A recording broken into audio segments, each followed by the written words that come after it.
faut comprendre la chronologie prophétique et là où nous en sommes dans la fin des temps. Tous les 100 ans, il y a un grand tremblement de terre en Israël. Et ce dernier grand tremblement de terre est arrivé en 1927.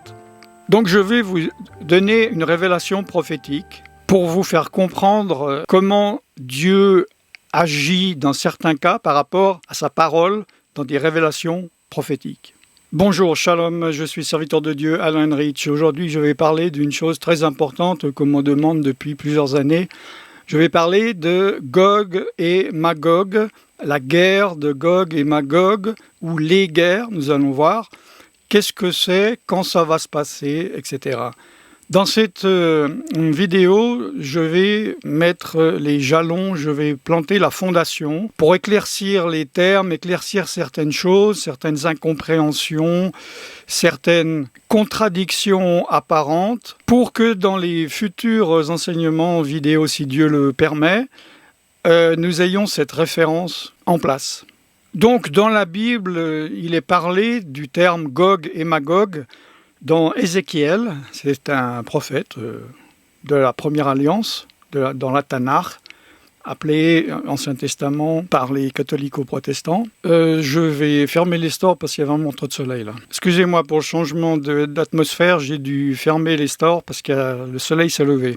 Donc dans Ézéchiel 38, chapitre 38 et 39, il est parlé d'une guerre de Gog et Magog. Et dans, évidemment, le livre de l'Apocalypse au chapitre 20. Il y a deux écoles, si j'ose dire. Il y a des personnes qui pensent que ces deux passages se réfèrent à un seul moment et un seul endroit dans l'histoire. Et d'autres qui pensent qu'il peut s'agir ou qu'il s'agit de deux guerres différentes. Et je vais expliquer cela. Pour comprendre, il faut comprendre la chronologie prophétique et là où nous en sommes dans la fin des temps. Où en sommes-nous? Depuis que Yeshua, le Messie, est venu, est mort sur la croix et est ressuscité, nous sommes dans une phase. Le temps de la grâce, le temps prophétisé même par Yeshua lui-même, dans Matthieu, le temps des nations. C'est le temps où Israël a un voile, où nous pouvons rentrer, et quand tous ceux qui doivent rentrer sont rentrés, ça sera le temps de grâce, de révélation d'Israël. Ce temps, donc, dure depuis 2000 ans. La prochaine étape, grande étape de changement de cap, c'est l'enlèvement de l'Église. Excusez-moi pour ceux qui n'y croient pas. Regardez ma vidéo sur l'enlèvement. C'est pas grave, si vous n'y croyez pas, vous serez quand même enlevé s'il y a un enlèvement. Ce qui est plus grave, c'est s'il y en a qui n'y croient pas et qu'il y a un enlèvement et qui ne sont pas enlevés. Cet enlèvement va déclencher ce qu'on appelle la grande tribulation. À ne pas confondre avec des tribulations qui doivent arriver aux chrétiens, parce que des personnes ont sorti ce verset hors de contexte de Yeshua, de Jésus, pour dire partout où il y a le mot, vous allez avoir des tribulations. Il s'agit de ce temps prophétique des 7 ans de la grande tribulation. Non. Là, nous allons rentrer dans un temps de 7 ans divisé en 2 fois 3 ans et demi. C'est là où il y aura l'établissement de l'Antéchrist, l'alliance qu'il va faire, la paix qu'il y aura dans le monde Proche-Orient, qu'il y aura la paix avec Israël et les pays autour, tout le monde sera content. Et au bout de 3 ans et demi, l'Antéchrist donc ne va pas respecter son plan et ça va être les 3 ans et demi finaux les plus terribles. D'accord? Donc là, nous sommes dans une phase, les temps de la grâce. Deuxième phase qui va se passer à l'heure où je vous parle, en avril 2023, si je ne me trompe pas. L'Église n'a pas été enlevée, enfin j'espère. Et nous ne sommes pas encore dans la phase de la grande tribulation. Après la grande tribulation, il y a le retour du Messie. Et pour certains, l'arrivée du Messie. Et là commence une nouvelle phase, un nouveau temps prophétique, un millénium, un temps de 1000 ans, où il y aura le oint de Dieu, le Messie, qui va régner depuis Jérusalem. Oui, pas depuis Rome, et pas depuis Genève ou Constantinople, désolé. Et Dieu régnera, et la terre sera sous le règne de Dieu, comme il l'avait désiré au début de la création de l'homme. Après cette phase, Parce que pendant ces 1000 ans, le diable est lié. Il ne peut rien faire. C'est pour ça qu'il y a la paix. Il est délié pour un peu de temps. Il va s'allier avec des nations, dont Gog et Magog, pour attaquer Israël et attaquer son oint. Dieu va le frapper du feu de sa bouche, etc. Et le diable sera lié pour l'éternité dans les temps de feu. Il ne pourra plus jamais en sortir. Et après, il y a donc disparition de cet univers atomique, les nouveaux cieux, la nouvelle terre, le jugement dernier, ceux qui vont au paradis, ceux qui ont été justifiés par le sang de Yeshua, de Jésus, et ceux qui ont refusé, qui iront dans le lac de feu pour l'éternité, et c'est la fin des temps prophétiques, c'est le début de l'éternité. Le terme Gog et Magog, c'est qui, c'est quoi? Bon, la plupart des personnes sont d'accord à dire que cela correspond au petit-fils de Noé. Si je ne me trompe pas, le grand-père, enfin, dites-le moi dans les commentaires si je me trompe, si c'est l'arrière-grand-père d'Abraham. Et c'est de là où Dieu donc a éparpillé toutes les personnes, tous les enfants de Noé, sur la terre. Et Magog est parti vers le nord. Alors souvent, on simplifie en disant il est parti en Russie. D'autres, ils vont être plus générales et on dit que c'est de lui qu'est sorti toutes les personnes, les ethnies, appelez ça comme vous voulez, du nord de l'Europe, tous les barbares. Barbare n'étant pas une insulte dans ma phrase. Bon, je n'ai pas envie d'expliquer, mais ça peut être une insulte, mais voilà. Ça ne l'est pas, parce que c'est un peuple, etc., etc. Vous voyez ça d'ailleurs dans Genèse chapitre 10. Il y a d'autres éléments qui font penser qu'il s'agit de la Russie. Je ne veux pas rentrer là-dedans, je ne veux pas faire trop long, mais restons dans le nord de l'Europe pour être plus simple. Donc il s'agit de Gog et Magog. Gog, qu'est-ce que c'est? Qui c'est? Gog, il y en a qui pensent que c'est un lieu, que ça serait Moscou. Il y a des données.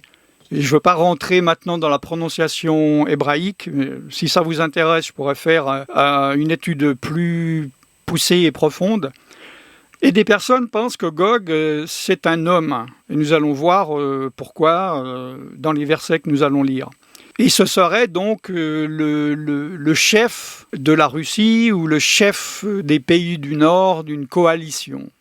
Pourquoi certains pensent qu'il n'y a qu'une seule guerre et que Ézéchiel 38-39 et Apocalypse chapitre 20 font référence à la même guerre post-millénium, après le millénium, c'est qu'il y a des termes identiques. Il y a le terme guerre ou bataille plutôt et le terme Gog et Magog. Personnellement, je crois que ce n'est pas forcément parce qu'il y a des mêmes termes dans des versets différents que cela correspond au même moment, prophétiquement parlant. Parce que j'ai fait plusieurs vidéos, soit j'ai le temps, je mettrai les photos sur l'écran, ou sinon allez sur ma chaîne, sur Preacher Language sur YouTube, allez sur les playlists Derniers temps de la fin, je vais parler de l'envahissement de la Russie, et qu'est-ce qui pouvait aller se passer. Des personnes m'ont dit « Mais de quoi vous parlez, espèce d'abruti? La guerre de Gog et Magog, c'est pas maintenant, c'est après le millénium. » Alors justement, si vous faites partie de ces personnes qui êtes convaincus, je ne suis pas là pour vous convaincre d'autre chose. Je suis là pour vous faire réfléchir. D'ailleurs, comme je vais l'expliquer maintenant, prophétiquement, il y a des choses qu'il est impossible de connaître. On peut avoir une opinion et penser qu'on est quasi certain. Ça oui. Mais maintenant, dire que notre doctrine est la seule, on a raison, je pense que cela n'est pas sage. Et personnellement, sur ce sujet qui pour moi est une doctrine secondaire, je peux me tromper et c'est pas grave, ça va rien changer, rien. Mais c'est des sujets importants à connaître parce que non seulement c'est prophétique, mais ça peut et c'est peut-être d'actualité où ça va le devenir pour nous. Donc je vais vous donner une révélation prophétique pour vous faire comprendre comment Dieu agit dans certains cas par rapport à sa parole dans des révélations prophétiques. Et pour cela, je vais vous donner un exemple simple, parce que il s'est déjà passé, donc nous avons compris des prophéties que ceux qui vivaient avant qu'elles ne s'accomplissent ne pouvaient pas comprendre. Et ce sont des prophéties qui parlaient de la même personne d'une manière apparemment contradictoire, donc comme une erreur. Alors, cette prophétie, ou ces prophéties, concernent le Messie. C'est écrit dans la Tanakh, dans la Bible hébraïque, que le Messie doit revenir. Et il y a des passages qui disent qu'il va revenir faible et dans la souffrance. Vous connaissez tous ces passages. Et il y a d'autres passages qui disent qu'il va revenir dans sa gloire en tant que roi conquérant, qui va venir, un chef de guerre qui va rétablir la royauté d'Israël. Donc, complètement contradictoire. Alors, si vous demandiez à quelqu'un, 3 minutes avant la venue du Messie, il y a 2000 ans, ou 200 ans avant, un érudit, un rabbin, dites-moi, j'ai vu, ça me paraît contradictoire. Va-t-il venir faible? Va-t-il venir puissant? Est-ce qu'il y a une erreur? Humainement parlant, au niveau de notre raisonnement, beaucoup font le choix, dans ce cas-là, de choisir un côté, si j'ose dire. Oui, et d'ailleurs, c'est ce que la plupart des érudits juifs pensent. Non, il va revenir dans la gloire, ce passage, ça ne veut rien dire, ou c'est abstrait, ou bon, je ne veux pas rentrer dans toutes les explications qui ont pu être données. Or, nous savons, vous qui m'écoutez, qui êtes en vie, après que le Ruach Kodesh, le Saint-Esprit, ait été donné, vous avez reçu la révélation. La réalité et la vérité, c'était quoi? C'est que ce qui n'était pas compris et ce qui était caché, c'est qu'il allait venir en 2 fois. Il devait venir pour être l'agneau de Dieu sacrifié et verser son sang, car sans versement de sang, il n'y a pas de pardon des péchés. Et il va revenir, cette fois, dans sa gloire. Et là, nous voyons et nous comprenons qu'il n'y avait pas de contradiction. Et Dieu ne s'était pas trompé. Et la parole de Dieu est la parole inspirée de Dieu et qu'il n'y a pas d'erreur. Dans donc le cas, et comme dans beaucoup de cas de messages prophétiques, enfin de prophéties dans la Bible qui ne se sont pas encore accomplis, on est dans le même brouillard parce qu'il y a un temps de révélation. Il y a un temps où nous devons accepter et d'être assez humbles pour dire « nous ne savons pas ». Nous ne pouvons pas encore savoir parce qu'il y a des éléments cachés qui ne sont pas encore en place et Dieu ne veut pas que nous le sachions parce que ce n'est pas encore le temps de Dieu. Et Dieu est, comme il est dit dans Ecclésiaste, est le maître des temps et le maître des circonstances. Donc attention d'affirmer des choses parce que nous pensons que nous devons tout savoir et que nous devons l'affirmer. Ceci étant dit, je vais vous donner différents éléments. Et moi, j'ai une opinion là-dessus, je vais vous la donner. J'ai peut-être raison, j'ai peut-être tort. C'est pas grave. Demandez au Saint-Esprit ce que vous avez besoin de savoir. Je vous conseille maintenant, nous allons lire la parole de Dieu, de faire une pause. Si vous ne connaissez pas bien le texte d'Ézéchiel 38-39, de faire une pause et de bien la lire parce qu'on va survoler, c'est pas une étude, il faudrait une journée de 8 heures pour voir tous les détails. Sinon, vous n'allez pas tout saisir ce qu'il faut. Donc, vous pouvez faire une pause si vous avez envie. Ézéchiel, donc, qui est un prophète qui a vécu à peu près 500 ans avant Yeshua, avant la venue de Jésus. La parole de l'Éternel me fut adressée en ces mots: « Fils de l'homme, tourne ta face vers Gog, au pays de Magog, vers le prince de Roche, de Méshek et de Toubal, et prophétise contre lui. » Bon, je lis ce qui est écrit en français. Comme j'ai dit, je pourrais faire une étude plus profonde en donnant les mots en hébreu qui ont un autre sens. Et en plus, là, je suis dans la Louis II, excusez-moi, c'est un réflexe. Et il y a beaucoup de traductions. Bon, voilà. Il est le second, c'est pas le premier. Donc, bon. Tu diras, ainsi parle l'Éternel, donc à Gog, au pays de Magog, voici j'en veux à toi, Gog, prince de Roche, de Méchec et de Tubal. Donc là, on pourrait plus penser qu'il s'agit d'un homme, d'un être humain, qu'une ville comme Moscou. Puisqu'il dit, j'en veux à toi, Gog, prince de Roche. Mais bon, c'est à vous de voir. Donc je te ferai sortir, toi et toute ton armée, chevaux et cavaliers, tous vêtus magnifiquement, tous maniant l'épée, avec ceux de Perse, d'Éthiopie, de Pout. Alors, il faut juste faire un détail, expliquer un détail. La Perse, c'est maintenant l'Iran. La Perse s'appelait Perse quand j'étais enfant. Bon, il y a eu des changements politiques. C'est l'Iran. L'Éthiopie, personne ne pense qu'il s'agit de l'Éthiopie. Actuellement, ce serait plutôt le Soudan. Mais ce sont des pays du Nord, avec éventuellement la Turquie. D'ailleurs, beaucoup pensent que Magog est plutôt la Turquie que la Russie. C'est pas grave. Gomer et toutes ses troupes, la maison de Torgama, etc., l'extrémité du septentrion. Le septentrion, c'est la Russie.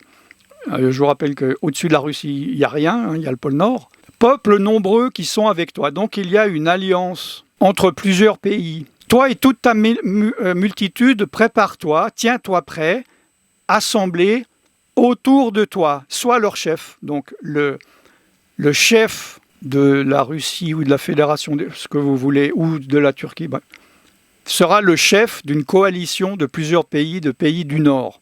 Tu seras à leur tête. Dans la suite des années, tu marcheras contre le pays dont les habitants échappés à l'épée auront été rassemblés d'entre plusieurs peuples, je vais expliquer, sur les montagnes d'Israël, longtemps désertes, retirés du milieu des peuples, ils seront tous en sécurité dans leur demeure. Donc, il y a une coalition et au début, Gog ne sera pas à leur tête. Mais il est dit, après bien des jours, donc il y aura une coalition, il sera élu le chef.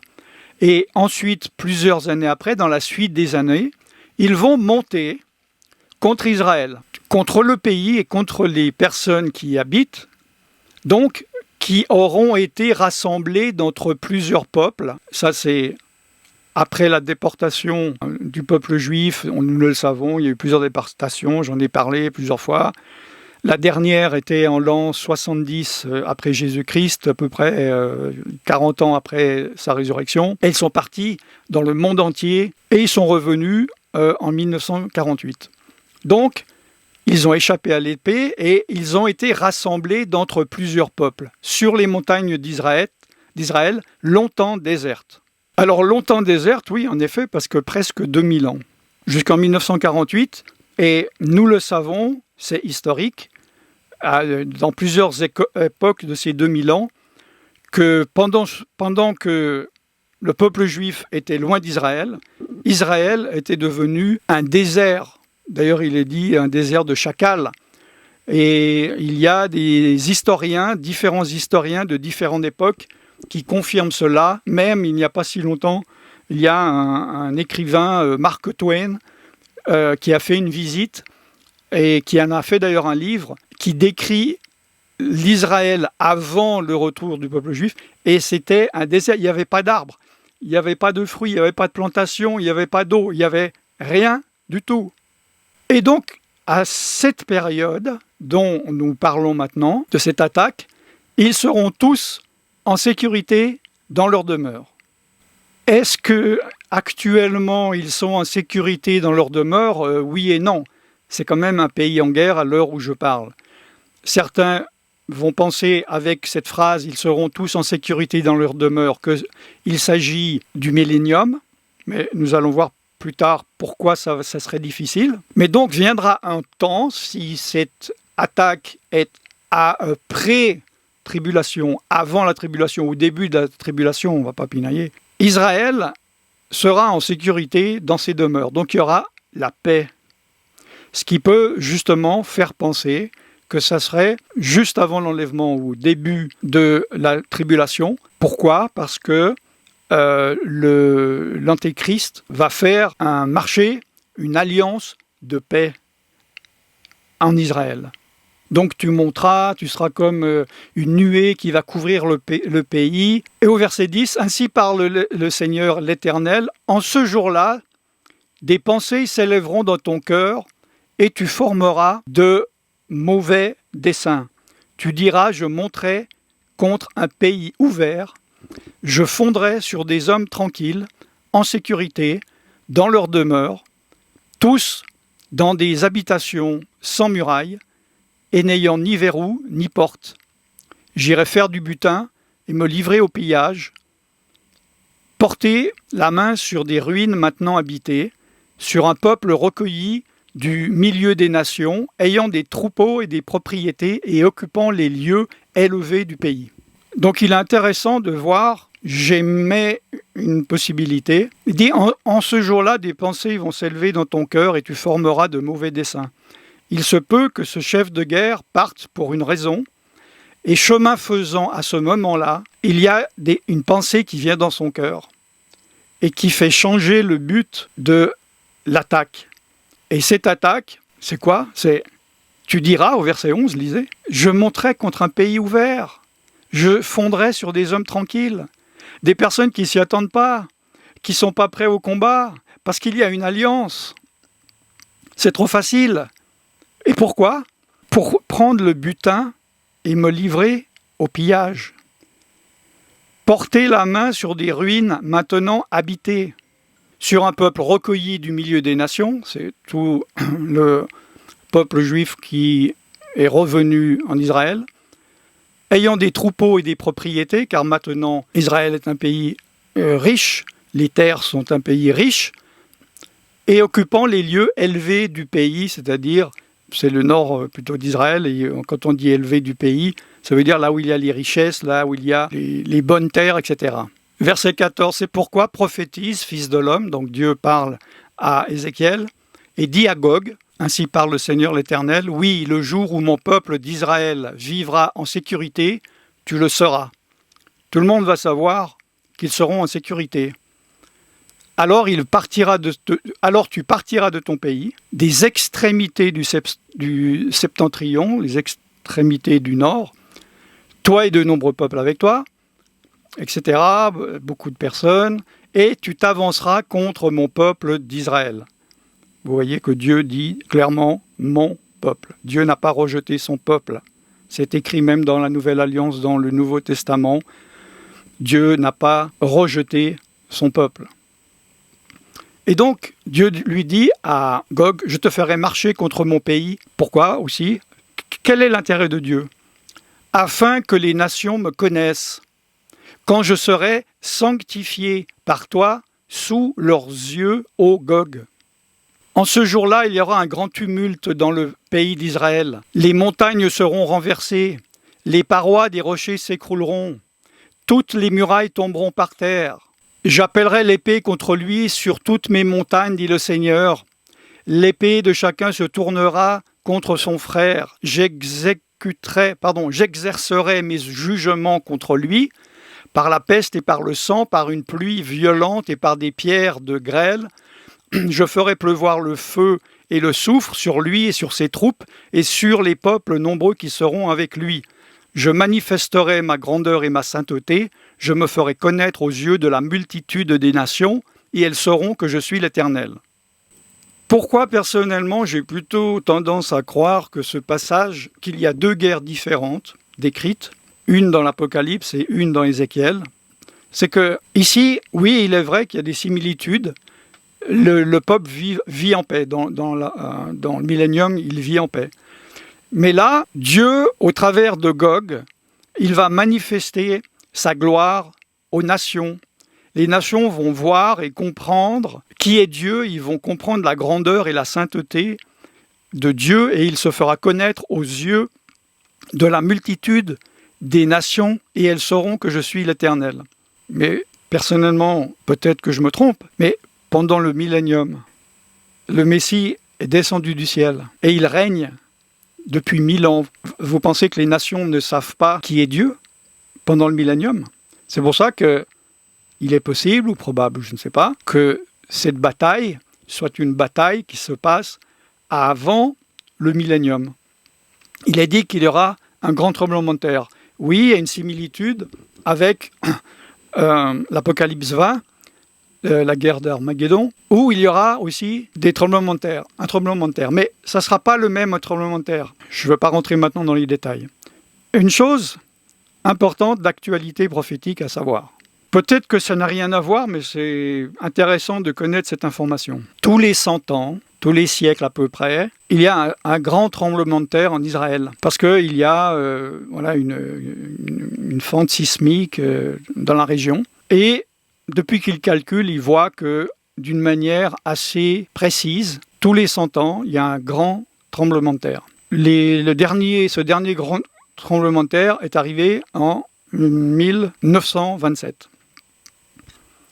Est-ce que Dieu va utiliser ce tremblement de terre? C'est juste une info que je vous donne. Et donc, Dieu dit « j'exercerai mes jugements ». Il y aurait une pluie violente par des pierres de grêle, le feu de soufre, etc., etc.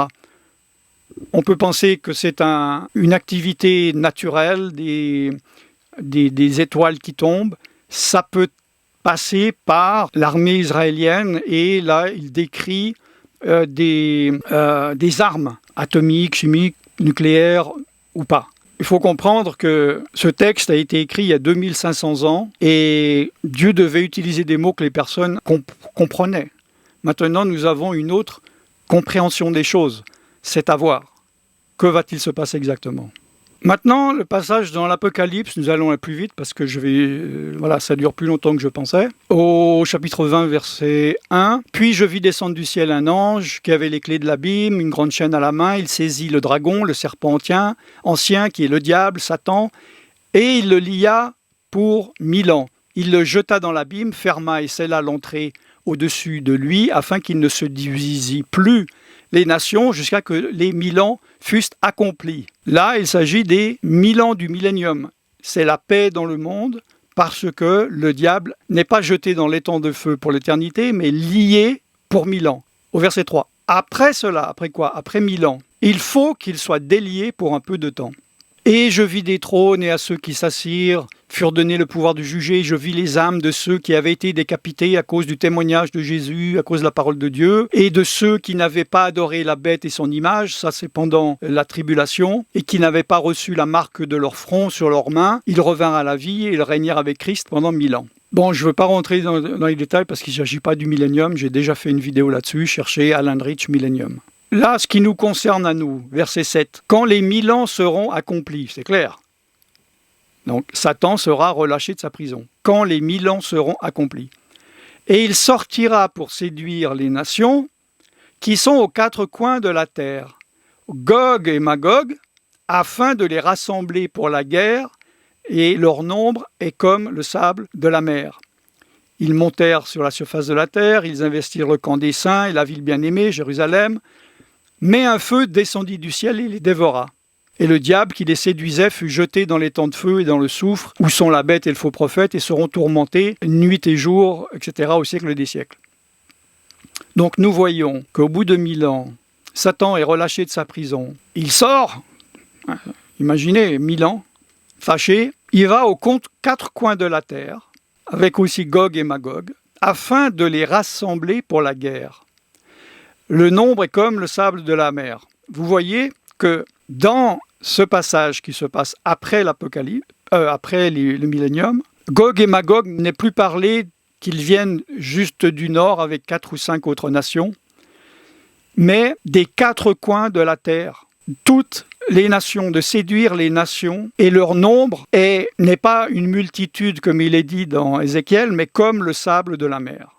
Ils investissent Jérusalem, et un feu du ciel descend et les dévora. Oui, ça peut être un résumé de ce qui se passe aussi dans ce que nous avons vu dans Ézéchiel. Oui, il y a des points communs. C'est pour ça qu'on pourrait penser, si on ne va pas plus loin, si on ne réfléchit pas plus loin, qu'il ne s'agit que d'une seule et même guerre.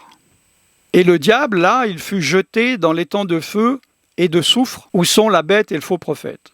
Nous voyons aussi, bon là je pensais lire, mais vous pourrez lire Ézéchiel 39, que suite à cette guerre ou cette première guerre de Gog et Magog, cela prendra 7 ans pour enterrer les morts, détruire les armes, etc. Si cette guerre est la même que celle d'après les 1000 ans, il n'y aurait pas besoin de ça. Puisque directement après, verset 11, puis je vis un grand trône, c'est le jugement. La terre, on n'en parle plus. Il n'y a plus besoin de nettoyer, il n'y a plus besoin de purifier la terre, de purifier le pays. Ça, c'est un élément important qui fait penser qu'il pourrait s'agir de 2 guerres différentes. D'autre part, s'il y a 2 guerres, de cette première guerre avant le millénium, nous voyons qu'au travers de cette guerre, cela est utilisé pour faire que le peuple se repente, qu'il revienne à Dieu. Or, si cela se passait pendant le millénium, le peuple d'Israël est déjà en paix avec Dieu et obéissant, a reçu l'Esprit de Dieu et la révélation. Voilà donc pour ces fondations. Je vais utiliser, je pense, cette vidéo pour vous en référer si vous posez des questions, des choses que vous ne connaissez pas ou que vous n'en êtes pas souvenu. Et nous allons construire là-dessus pour les prochaines vidéos lorsque nous allons parler, si Dieu le permet, de la tribulation, la marque de la bête, etc., etc. Je suis serviteur de Dieu Alain Drich et je vous bénis dans le nom tout-puissant de Yeshua Jésus. Shalom.